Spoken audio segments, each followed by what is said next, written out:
अब कुछ दिनों के बाद जो है हमारे पैट्रियार्क जो है हमारे मेन कैरेक्टर एंड रेने को बुलाते हैं अपने पास कि आ जाओ बेटे लोग कुछ बातें करनी है।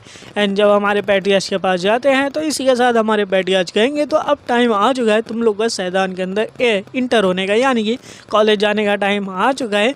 तो अब तुम लोग रेडी हो या फिर नहीं हो, एंड इसी के साथ तुम्हें आज ही यहाँ से निकलना पड़ेगा ताकि कि तुम इंट्रेंस एग्ज़ाम के टाइम जो अपने अकेडमी तक पहुँच जाओ एंड तुम्हारी जो प्रिपरेशन है वो तैयार हो गई। तो हमारे मेन कैरेक्टर एंड रेने दोनों लोग कहेंगे हाँ बिल्कुल रेडी हो चुकी है। तो हमारे पैट्रियार्क कहेंगे देखो ज़्यादा कुछ सोचना मत, मैं तुम लोग को फेयरवेल बिल्कुल भी नहीं देने वाला एंड मैं बिलीव भी नहीं करता हूँ फेयरवेल पे, तो इसलिए चुपचाप यहाँ से अब निकल जाना, मेरे से कोई भी उम्मीद मत रखना। अब ये सब रीने देख के सीधा बोलेगी थैंक यू एंड यहाँ से वो वापस चली जाएगी। एंड इसी के साथ मेन कैरेक्टर भी कह रहा होता है ठीक है तो अब हम भी जो है यहाँ से चलते हैं। तभी उनके पैट्रियार्क कहेंगे कि एडल देखो मेरे से तुमसे एक बात कहनी है कि बस इतना ध्यान रखना कि मैं ये सोच रहा हूँ तुम वहाँ पे जाने के बाद जो है कुछ अच्छा काम करना है, अपना नाम जो है रोशन करना है। ये देख के जो है हमारे मेन कैरेक्टर काफ़ी ज़्यादा खुश हो जाता है कि यस हम बिल्कुल करेंगे। एंड नेक्स्ट सीन में दिखाया जाएगा कि बग्गी भाई रेडी हो जाती है एंड सारे लोग अब निकलने के लिए यहाँ से रेडी है। तो हमारे मेन कैरेक्टर और बाकी सब लोग जो है अब यहाँ पे बैठे हैं एंड यहाँ से निकलने के लिए रेडी हो जाए। एंड पैट्रियार्क जो है ये सारी चीज़ें खिड़की से देख रहे होते हैं एंड मेन कैरेक्टर सोच रहा होता है कि इन्होंने बोला था हमें फेयरवेल नहीं देंगे, ये फिर भी डेमेंस अपने बच्चों के लिए कुछ ना फीलिंग तो रखते हैं। एंड ऐसा लग रहा है कि ये जो हमारे फ्यूचर के बारे में सोच रहे हैं एंड ये काफ़ी ज़्यादा बढ़िया बात है। तो मैं ज़रूर से सैदान जाने वाला हूँ एंड अपने गोल को अचीव करने वाला हूँ। एंड वहाँ पे जाने के बाद जो है हमारे मेन कैरेक्टर रेने निकल जाएंगे बग्गी में। अब यहाँ पे माहौल काफ़ी ज़्यादा ऑकवर्ड है क्योंकि कोई कुछ भी नहीं बोल रहा है, सब शांत है। मेन कैरेक्टर सोच रहा होता है कि जब से हम लोग निकले ये बंदी एक भी शब्द नहीं बोली है, क्या मैंने कुछ गलत किया या फिर कुछ कांड हो गए हैं। लेकिन हमारी रेने तो बस मेन कैरेक्टर को देखी जा रही है, सोच ही रही है कि मैं जो पहली बार इसको देख रही हूँ ये कितना ज़्यादा कमज़ोर दिख रहा है एंड मैं सोच भी नहीं सकती ये कैसे हो सकता है। मेन कैरेक्टर बात करने की कोशिश कर रहा है कि आज का वेदर कैसा लग रहा है, बढ़िया लग रहा है। लेकिन रीने सोच रही होती कि इसका जो वर्ड है, इसका जो एक्शन है ये बिल्कुल भी लग नहीं रहा कि किसी बड़े आदमी का है। लेकिन मेरे को समझ में नहीं आ रहा ये सच में कोई प्रीस्ट हो सकता है या फिर नहीं हो सकता है। वैसे इसने जो है डेमन किंग से बात की थी, मैंने अपने आंखों से देखा था तो डाउट तो नहीं कर सकते ये ज़रूर ब्लैक प्रीस्ट होगा। मेन कैरेक्टर यही सोच होता है इस मिस के साथ क्या प्रॉब्लम है यार, कुछ तो बुलाए। लेकिन मिस यही सोच रही होती है कि इसने जो है मेरे को रिंग पहना दिया और रिंग पहनाने का मतलब जो होता है एक अटूट वादा। अब इसने पता नहीं रिंग पहना था वो मेरे साथ क्या वादा किया मेरे को खुद नहीं पता, लेकिन डेमन रियल में यही समझा जाता है। और ये भाई ब्लैक प्रीस्ट है तो इसको पता होगा कि ये इसका मतलब एक अटूट वादा होता है, जो वादा किया उसको पूरा करना। इसने क्या वादा किया ये पता नहीं है, यही सारी बातें सोच रही थी। अब हमारा मेन कैरेक्टर फिर कहता है मिस हम लोग पहुँच चुके हैं, जितना जल्दी सोचा था उससे जल्दी पहुँच चुके हैं। लेकिन हमारी मिस बिल्कुल भी भाव नहीं देते हुए कहती है हाँ ओके ठीक है। एंड इसी के साथ जो है ये लोग कॉलेज को पहुँच चुके हैं, कॉलेज को गया उस गाँव में पहुँच चुके हैं। मेन कैरेक्टर सोच रहा है ज़रूर से मैंने कुछ गलत कर दिया, अब कोई बात नहीं पहुँच चुके हैं तो यहाँ से जाके आराम कर लेते हैं। कैरे से दोनों लोग उतरेंगे एंड देखता है हमारा मेन कैरेक्टर वाव जिसको कहते हैं डेमन रियल्म की कैपिटल, जो कि काफ़ी ज़्यादा यूनिक है। अगर यहाँ पे देखा जाए तो ह्यूमन रियल्म के और डेमन रियल्म में ज़्यादा कुछ अंदर नहीं है, बस ये कि ये थोड़ा सा पुराना दिख रहा है, थोड़ा मॉडर्न वाइज नहीं दिख रहा है। एंड यहाँ पे सब कुछ सेम ही है, बस लोगों के सर के ऊपर जो है कुछ हॉर्न्स हैं एंड थोड़ा थोड़ा फिजिकल डिफरेंसेस है। वैसे देखा जाए इलाइट डीमंस जो है वो बिल्कुल दिखाई दे रहे हैं अलग भीड़ से, क्योंकि उनके ऊपर टैटूज़ है बिल्कुल मेरी तरीके से। एंड इसी तरीके से ये इन सबको जो है दिखाई दे रहा है कि ये किस तरीके से पूरे भीड़ के अंदर सबसे ज़्यादा अलग दिखाई दे रहे हैं। रहने कहिए कि भाई वेट किस बात का कर रहे हो, जल्दी चलो। मेन कैरेक्टर बोले अरे हाँ मिस मैं आपके साथ ही तो चल ही रहा हूँ। एंड इसी के साथ जो है हमारा मेन कैरेक्टर पूछेगा तो अब हम लोग कहाँ पे जा रहे हैं, तो इसी के साथ रहने कहिए बस एंट्रेंस रूम लेना है हमको, 2 दिन के लिए रजिस्टर कर लेना क्योंकि 2 दिन बाद हमें कॉलेज में जगह मिल जाएगी तो वहाँ पे जाना है। तो मेन कैरेक्टर सोचा था क्यों ना 2 दिनों के लिए हम लोग कैपिटल घूम ले। रहने भी लाइक के ये नॉट इंटरेस्टेड। मेन कैरेक्टर भी लाइक इसके साथ क्या दिक्कत हो चुकी है, ये बिल्कुल भी भाव नहीं देख रही है। मेन कैरेक्टर कह रहा होता अरे मिस मेरी बात तो सुनो, लेकिन मिस कहेंगे अरे लेट हो रही है हमें रजिस्ट्रेशन के लिए जाना है तो जल्दी से उधर चलो। मेन कैरेक्टर सोच रहा होता मैंने इसकी बैक स्टोरी बनाई थी कि किस तरीके से जो इसकी मदर डेथ होने के बाद जो है इसने अपना घर छोड़ दिया था, लेकिन अभी भी मेरे को समझ में नहीं आ रहा इसकी क्या बैक स्टोरी है। इसने घर से कभी निकला भी नहीं, घूमने का भी मन नहीं कर रही है। अब हमें भाई कॉलेज के अंदर मेन कैरेक्टर पहुंच चुका एंड कॉलेज में आने के बाद जो है वो बताएंगे कि रजिस्ट्रेशन 2 दिन बाद है, तो 2 दिन बाद आना। वैसे तुम इधर क्यों आ रहे हो? मेन कैरेक्टर बता रहा होता मैं एंट्री कराने के लिए आ रहा हूँ, अगर लेट हो गया तो दिक्कत हो जाएगी ना, तो अब भी कर लो अंकल जी। अंकल कहेंगे वैसे ये बताओ तुम हो क्या? मेन कैरेक्टर भी लाइक क्या हूँ मैं? कहेंगे क्योंकि तुम डेमन दिख नहीं रहे हो एंड तुम्हारी हिम्मत कैसे बिना डेमन होते हुए तुम यहाँ पे अप्लाई करने के लिए। मेन कैरेक्टर कह रहा होता अरे भैया मेरे को अप्लाई करना, बस इस जगह पे आना, समझ लो। लेकिन अंकल भी लाइक किस तरीके से तुम डेमन तो नहीं है, शायद से हाफ डेमन होंगे एंड तुम यहाँ पे क्यों आ चुके हो?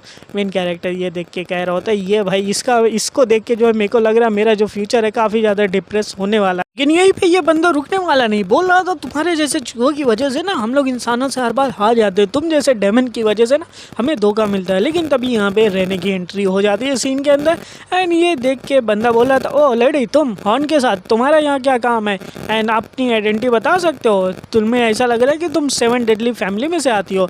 रेडी कह रही होती है बिल्कुल हाँ मैं 7 डेडली फैमिली में से आती हूँ। तो बंदा पूछेगा अपनी आइडेंटिटी अपना हाउस होल्ड एंड सब कुछ बताओ, तो वो बताएगी मेरा नाम है रेने एंड हाउस बेरी से वे आ रही हो। एंड ये देख के वो बंदा खुश हो जाता है एंड तभी रेने कहेगी ये मेरा गार्ड है और इसके साथ अगर बदतमीजी की तो मैं से रखना पड़ेगा। एंड ये देख के बंदा कह रहा होता क्या हो गया, मतलब रेनिस के फैमिली वाले ऐसा कैसा काम कर सकते, इतने छोटे से बंदे को बॉडीगार्ड बना दिया। लेकिन तभी रेने को गुस्सा आ जाता, अपनी माना को निकालते हुए कह रही थी अगर मेरे फैमिली से पंगा लिया ना तो बेटा कल को तू इधर नहीं दिखेगा। एंड ये देख के बंदा बोलेगा वैसे भी हमारा क्या जाता, हम तो कोई भी भेदभाव नहीं करते, अपनी आइडेंटिटी बताओ एंड एडमिशन मिल जाएगा। मेन कैरेक्टर बताएगा नाम एडेल है हाउट पिक्सी है एंड इसी के साथ दोनों का एडमिशन हो जाएगा एंड रजिस्ट्रेशन भी हो जाएगा। एंड कहेंगे अब एग्जाम के दिन तुम आ जाना, वहाँ पे सब कुछ हो जाएगा। मेन कैरेक्टर सोच रहा था हाफ डेमन जो है काफ़ी ज़्यादा पावरफुल थे एंड कभी कभी उन्होंने ह्यूमंस का भी साथ दिया, इसलिए हाँ ये जो डेमन लोग हैं हाफ डेमन को काफ़ी ज़्यादा बुरा मानते हैं, इन साथ में नहीं रहते हैं। अब यहाँ से चलने के बाद मेन कैरेक्टर को एक इन मिल जाएगी जहाँ पे इन्होंने रहेंगे एंड कहेंगे कि अब हमें जो है काफ़ी ज़्यादा कम पैसा मिला है, 10 गोल्ड कॉइन मिली है पूरे महीने के लिए, तो उसमें चलाना पड़ेगा। सच में डेमन्स और ह्यूमंस की लड़ाई होने की वजह से जो है हाउस बेरीज जो है काफ़ी ज़्यादा गरीब हो चुका है, लेकिन अब हम क्या ही कर सकते हैं। मेन कैरेक्टर कह रहा होता तो मैडम चलिए अब हम लोग अंदर चलते हैं, देखते हैं अपना रूम को कि किस तरीके से है। जब दोनों लोग अंदर जाएंगे अंदर से वेलकम होगा एंड मेन कैरेक्टर देख के कहेगा कि मेरे को 2 रूम चाहिए 2 दिनों के लिए ताकि कि हम दोनों रह सकते हैं। एंड वो कहेंगे अच्छा ठीक है, तो आपको डबल बेड वाला रूम चाहिए या फिर सिंगल 2 अलग रूम चाहिए, क्योंकि आप दोनों एक ही रूम में रहना चाहेंगे या फिर अलग अलग? तो मेन कैरेक्टर कहेगा अरे नहीं हम लोग को अलग अलग रूम चाहिए। वैसे हमारी रेनी का मुँह पूरा लाल हो जाता है ये बातें सुन के एंड तभी कहेंगे ठीक है ये रहा 2 रूम 2 दिनों के लिए पूरे खाने के साथ जो है आपका 2 गोल्ड कॉइन हुआ 2nd फ्लोर पे। मेन कैरेक्टर भी लगी इसका जो पैसा है वो पूरे 2 मिलियन युआन हो रहे हैं, जो कि इतना भी बुरा नहीं है हमारे करेंसी में अगर देखा जाए। तो रहने कहेगी मैं सबसे पहले ऊपर जा रही हूँ। मेन कैरेक्टर कह रहा होता है ठीक है मैडम जी आराम से जाओ, मैं लगेज को रखवा दूंगा और आराम से आप अच्छे से नींद लेनिएगा, आराम करिएगा। रहने भी कहेगी ठीक है तुम भी आराम से अपना मस्त से रेस्ट कर लेना क्योंकि हमें बहुत काम है। एंड इसी के साथ मेन कैरेक्टर सोच रहा है इस बंदी को मेंशन में रहने की आदत है, पता नहीं छोटे से गोबड़ी में रह पाएगी या फिर नहीं, रहे या ना रहे लेकिन इसको आदत तो डालनी पड़ेगी। और इसी के साथ 2 दिन ख़त्म हो जाता है एंड हमारे बंदे पहुंच जाते हैं एकेडमी के अंदर जहां पे सारे लोगों को अंदर जाना है एंड बोला जाएगा कि जितने भी एप्लीकेंट है वो सारे अपना इंस्ट्रक्शन फॉलो करो एंड अंदर की तरफ जाओ। मेन कैरेक्टर भी लाइक वाओ यहाँ पे काफ़ी ज़्यादा लोग हैं, बिल्कुल अगर देखा जाए तो 100 से भी ज़्यादा लोग हैं। मेरे को लगा नहीं था कि यहाँ पे एडमिशन इतने ज़्यादा लोग कराने के लिए आए हैं। वैसे इतने सारे एप्लीकेंट होने के बावजूद मेरे को ऐसा लगता है कि इनमें से कोई मेरे को पहचान ले कि मैं एक ह्यूमन हूँ और मेरी आइडेंटिटी जो है एक्सपोज ना हो जाए, बस मेरे को आराम से रहना है। और इसी के साथ आवाज़ आएगी कि आप सभी लोग रेडी हो जाए, आप सबको ऑन बोर्ड किया जाए तो अपने ID नंबर एंड रेडी करके रखे। मेन कैरेक्टर भी लाइक बोर्डिंग करने यहाँ से कहाँ जाएंगे, तो सामने देखेगा तो भाई ट्रेन होती है। देखिए मेन कैरेक्टर भी लाइक वाओ मेरे को एक्सपेक्ट नहीं था कि मेरे सामने ट्रेन होने वाली है, ये मल्टी डायमेंशनल ट्रेन है और यहाँ से वही जा सकता है जो कि इंट्रूडर नहीं होगा जिसके पास टिकट होगा। अगर टिकट नहीं है तो भाई इस ट्रेन से नहीं जा सकता है, एकेडमी के अंदर नहीं एंट्री ले सकता है। तो शैतान की सिक्योरिटी तो काफ़ी ज़्यादा बढ़िया है। अब मेन कैरेक्टर जाने के बाद पहुँच जाता है एकेडमी के अंदर एंड मेन कैरेक्टर सोच रहा होता है कि ये जो ट्रेन है काफ़ी ज़्यादा बढ़िया, अगर देखा जाए तो ये इतने कम टाइम में हम लोग काफ़ी जल्दी पहुँचने वाले हैं, ये लोग काफ़ी ज़्यादा एडवांस भी हो चुके हैं। अब फाइनली हमें जो है एकेडमी का दिखाया जाएगा सीन जो कि काफ़ी ज़्यादा ज़्यादा खूबसूरत दिख रही होती है। मेन कैरेक्टर एंड रेनी यहाँ पे पहुँच चुके हैं। मेन कैरेक्टर भी लाइक चलो ठीक है, अब हमें जाना पड़ेगा, एडवांस होगा कि आप लोग रेडी हो जाइए एंड आराम से जाइएगा, अपना सामान का ख्याल रखें एंड आराम से जाइए। मेन कैरेक्टर एंड बाकी लोग हॉल के अंदर एंट्री मारेंगे। मेन कैरेक्टर देख के कह रहा होता वाह ये काफ़ी ज़्यादा बड़ा हॉल है, जैसे लग रहा है कि काफ़ी ज़्यादा पैसे वाली एकेडमी है। एंड यहाँ पे देखा जाए तो हर एक डेमन है, यहाँ पे 7 डेडली सिन के घर वाले हैं एंड बाकी सब भी यहाँ पे हैं। एंड तभी उनमें से एक बंदा काफ़ी पावरफुल दिख रहा होता है। मेन कैरेक्टर देख के बोल रहा था ये तो स्टूडेंट नहीं लग रहे, शायद से ये इंस्ट्रक्टर है, मतलब कि टीचर्स लोग होंगे एंड मेरे को अच्छा इंप्रेशन बनाना चाहिए ताकि कि ये लोग मेरे को पहचाने एंड थोड़ा नाम पहचान रहेगी तो काम जल्दी होता है। एंड इसी के साथ रहने के ये टाइम ख़त्म हुआ। मेन कैरेक्टर भी लाइक किस चीज़ का टाइम ख़त्म हुआ, तभी जो दरवाजे होंगे वो बंद हो जाएंगे एंड रूम के अंदर पूरा लाइटें बंद है एंड अंधेरा हो जाएगा। मेन कैरेक्टर सोच रहा था यहाँ पे चल क्या रहा है, ऐसा लग रहा है कि यहाँ पे अभी अभी दिन था अब रात हो चुकी है, जरूर से यहाँ कोई ना कोई मैजिक है। अब देखते हैं यहाँ पे एग्ज़ाम किस चीज़ का होने वाला है। तभी आवाज़ आएगी साइलेंस एंड ये देख के सारे बच्चे भाई शांत हो जाएंगे अपनी जगह पे, कोई कुछ नहीं बोलने वाला है। लाइट पड़ेगी सीधा एक के ऊपर एंड ये होती है हमारे कॉलेज की डीन। एंड हमारी कॉलेज की डीन सभी बच्चों को देखेंगे एंड कहेंगी कि वाह आज काफ़ी ज़्यादा बच्चे आए हैं एंड कहेंगी कि वेलकम टू द शैतान। तो आप सभी को यहाँ पे देखना है कि आप लोग जितने भी बुद्धू इडियट फूल्स जितने भी यहाँ पे आए हो, बस देखना है कि उसमें से सच में कौन किसके पास दिमाग है। अगर तुम में से यहाँ पे मेरा प्रेशर को झेल लेते हो एंड यहाँ पे बचे रहते हो तब तक ठीक है, अदरवाइज़ यहाँ पे मरने वाले हो तुम। मेन कैरेक्टर भी लाइक इसका काफ़ी ज़्यादा प्रेशर है एंड यहाँ पे जो है इसका प्रेजेंस काफ़ी ज़्यादा है। क्या ये बस बातें बहुत हुई, अब इंडोरेंस एग्ज़ाम को शुरू किया जाता है, अपनी माना को रिलीज़ करना शुरू कर दी थी ये बंदी। एंड ये देख के मेन कैरेक्टर कह रहा होता है हे लेडी रेने थोड़ा आराम से, यहाँ पे प्रेशर कुछ ज़्यादा है। तभी रेने कहेगी एग्ज़ाम के ऊपर फोकस करो क्योंकि यही तो एग्ज़ाम है, पता चलेगा कि जो और निकल रहा है वो काफ़ी ज़्यादा पावरफुल है, जिसकी वजह से लोगों के दम घुट रहे हैं, लोग अपने घुटने पे आ रहे हैं।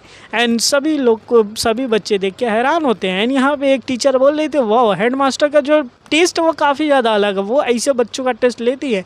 एंड दूसरा बंदा कह रहा था बिल्कुल ये यही है कि हमें देखना है यहाँ पे कमज़ोर बच्चे ना आ जाए कॉलेज के अंदर, क्योंकि जैसे कि पता है कि हमारे इंसान जो है हमें पकड़ लेंगे तो हमें काफ़ी ज़्यादा टॉर्चर करेंगे। इस टॉर्चर से बचने के लिए एक ही चीज़ है कि जिसका मेंटल स्टेट काफ़ी ज़्यादा स्ट्रांग हो, तो इसलिए मेंटल एंडोरेंस टेस्ट जो है हमारी डीन खुद आके यहाँ पे लेती है एंड अपने कैंपस को जो ह्यूमन से दूर बचा के रखती है। एंड 5 मिनट से ज़्यादा जो खड़ा हो जाएगा वो पास हो जाएगा, 5 मिनट से कम जो नहीं टिक पाए वो किसी काम का नहीं, यहाँ पर रहने के लायक भी नहीं है। इसलिए सारे बच्चों को देखा तो ये काफ़ी ज़्यादा बढ़िया है। वैसे देखा जाए तो यहाँ पर जो है काफ़ी ज़्यादा इस बार बच्चे आए हैं एंड काफ़ी ज़्यादा फेमस जगह से आए, तो इस बार कुछ ना कुछ कमाल तो हो ही जाएगा।